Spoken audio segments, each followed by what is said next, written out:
अस्सलाम वालेकुम। वीडियो शुरू करने से पहले आप ये वीडियो देख लीजिए, उसके बाद हम डिस्कस करते हैं। जो आप लोग देख रहे हैं वह कुरान मजीद क्या है?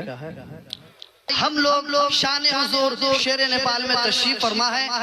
मैं हुजूर शेर नेपाल का गुस्ताख नहीं हूँ, चाहने वाला हूँ, अकीदतमंद हूँ। जिस दिन हुजूर शेर नेपाल की जनाजे की नमाज हुई थी, मैंने बड़े अकीदत से बड़े मोहब्बत से महफिल मिलादुल नबी सजाया था। कुछ लोग उसमें शामिल भी थे, मेरे मोहल्ले के जो लोग चाचा हैं या फिर जो कुछ भी है, लेकिन अंदर काटता फिरता है। खैर मैं कुछ नहीं कहूँगा। मिंबर नूर पे बहुत सारे हैं, बिलखुसूस आप देख सकते हैं शायर अहले सुन्नत सालिमीन रजा शफी, इनको सुने। आप लोगों ने कहा कि बहुत बड़े शायर हैं बहुत बड़े शायर। अल्हम्दुलिल्लाह मेरा शागिर्द कहिए ना सुभान अल्लाह। फख्र है ना आप लोगों को, फख्र है कि नहीं? लेकिन मुफ्ती रजब साहब किबला कह रहे थे उस्ताजुल उलमा। उस्ताजुल उलमा किसको कहते हैं मालूम है? जो बहुत सारे उलमा बस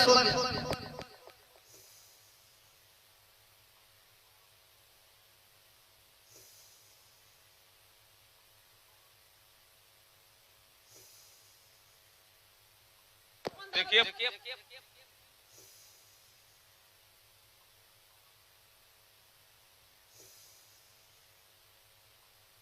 मौत मौत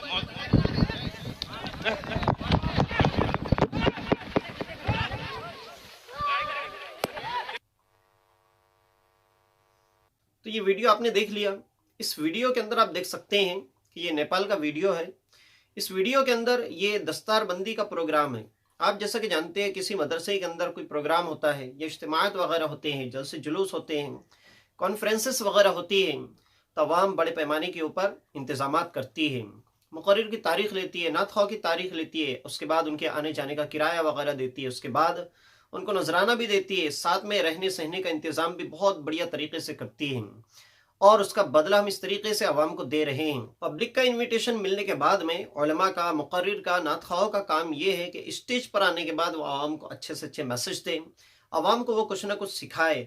अब हमारा तो ये मामला हो चुका है कि लाखों रुपये स्टेज के ऊपर खर्च होता है, लाखों रुपये इज्तिमात के ऊपर खर्च होते हैं, लेकिन 0/0 हमारा रिजल्ट आता है, इसलिए कि अवाम को कुछ सीखने को मिलता नहीं है। आजकल हमारे स्टेज का ये आलम हो चुका है कि हमारे स्टेज से सिवाय नफरत के और कोई बोली नहीं जाती है। हमारे स्टेज से एक दूसरे के खिलाफ भड़काऊ किस्म के नारे, भड़काऊ किस्म की बातें बोली जाती हैं और उलमा इकराम, मुकर्रिरीन एक दूसरे के खिलाफ जहर उगलते हैं। मामला यहाँ तक पहुंचा है कि स्टेज के ऊपर आप देख सकते हैं वो जो शायर साहब अपने हाथ में कुरान शरीफ लेकर आए थे, आप देख सकते हैं कि धक्का मुक्की के अंदर ये भी ख्याल नहीं रहा कि कुरान शरीफ का एहतराम करना चाहिए। आपको लड़ना ही था तो कम से कम कुरान शरीफ उठा के आप एक तरफ रख देते, किसी के हाथ में दे देते।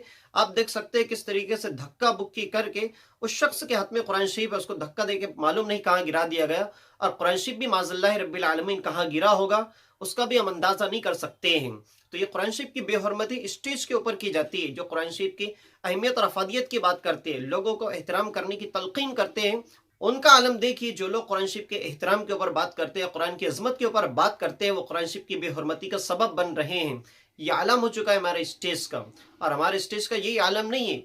आपने पब्लिक के अंदर जिस कदर जहर घोला है, जिस कदर नफरत घोली है, मुकर्रिरीन ने, शायरों ने अपने अपने फॉलोअर्स को उचकाते रहते हैं। उनके अंदर जो लावा भरा हुआ है ना, थोड़े दिन और इंतजार करें, उस दिन का आप इंतजार करें जिस दिन अवाम के अंदर से चप्पल और जूते आने लगेंगे स्टेज के ऊपर। इस बात को आप लिख के रख ले, इसलिए कि अवाम के अंदर जो हमने जहर घोला है उसका भी रिजल्ट आना बाकी है। इसलिए कि अवाम के अंदर जिस कदर हमने नफरतें भरी है, जिस कदर हमने अदावतें भरी है, जिस कदर हमने बुग़्ज़ का हिस्सा अवाम के दिलो दिमाग के अंदर घोल दिया है ना, तो एक ना एक दिन लावा फटेगा, और ये लावा जब फटेगा तो हम कहीं के नहीं रहेगी, ये अवाम हमें कहीं का नहीं छोड़ेगी।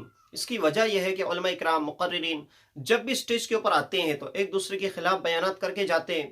आजकल का तो ये मामला हो चुका है कि स्टेज के ऊपर आने के बाद में कुरान और हदीस बहुत कम सुनने को मिलती है। अपने पीर की फजीलत, अपने ग्रुप लीडर की फजीलत, अपनी खानका की फजीलत, अपने फॉलोअर्स की फजीलत, ये तमाम चीजें चलती है। अपनी वाहवाही चलती है, अनापरस्ती की वहां से दाद दी जाती है। अपनी वाह कराने के अलावा स्टेज के ऊपर कोई चीज हमें नजर नहीं आती है। ये बड़ा अजीब और गरीब मामला हमारे स्टेज का हो चुका है। यहाँ पर एक चीज और हम कहना चाहेंगे कि बड़ी बड़ी खानका के बड़े बड़े जो जिम्मेदारान हैं, बड़े बड़े ओहदों के ऊपर हमारे जो उलमा इकराम फाइज हैं, बड़े बड़े पीराने निज़ाम जो अपने अपनी खानकाहों के अंदर तशरीफ फरमाए, आराम फरमाए, वो लोग भी इन चीज़ों को देखते हैं। आज हमारे स्टेजेस के हालात वो देखते हैं, लेकिन कई कई होता है कि बड़े लोग भी इस चीज़ के अंदर मुलविस है, इसलिए इसके अंदर कोई सुधार पैदा नहीं होता है।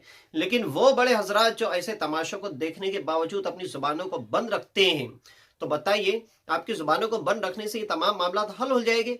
हमारे जैसे छोटे लोग अगर इन चीज़ों के ऊपर आवाज़ भी उठा देते तो हमारी आवाज़ कहीं सुनी ही नहीं जाती है, इससे किसी किस्म की कोई तब्दीली आने वाली नहीं है।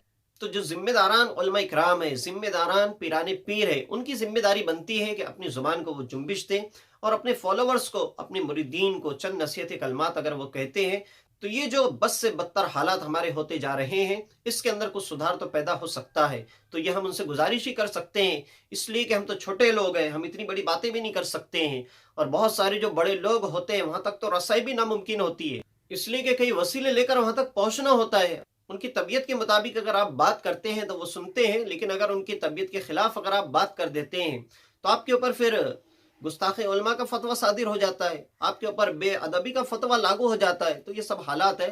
खैर, बहुत सारी शख्सियात साहिब समझ भी है, बहुत सारे उलमा इकराम हमारे काबिल एहतराम भी है, बड़े बड़े ओहदों के ऊपर फाइज है।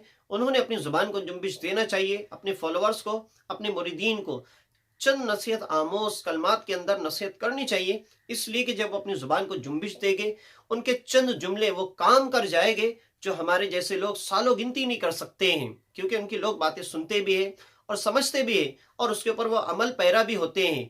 अगर ऐसे लोग अपनी जुबान को जुम्बिश देते हैं तो इस तरीके के जो मामलात है, इस तरीके के जो हालात है जो बस से बदतर होते जा रहे हैं, इसके अंदर इस्लाह हो सकती है अगर वो लोग अपनी जुबान खोलते हैं। अगर इन चीज़ों के ऊपर एक्शन नहीं लिया गया, इसके लिए कोई सद्देबाब नहीं किया गया, तो हालात कहाँ से कहाँ पहुंच जाएंगे कुछ हम कह नहीं सकते हैं। फिर उसके बाद हालात के ऊपर काबू पाना नामुमकिन भी हो सकता है।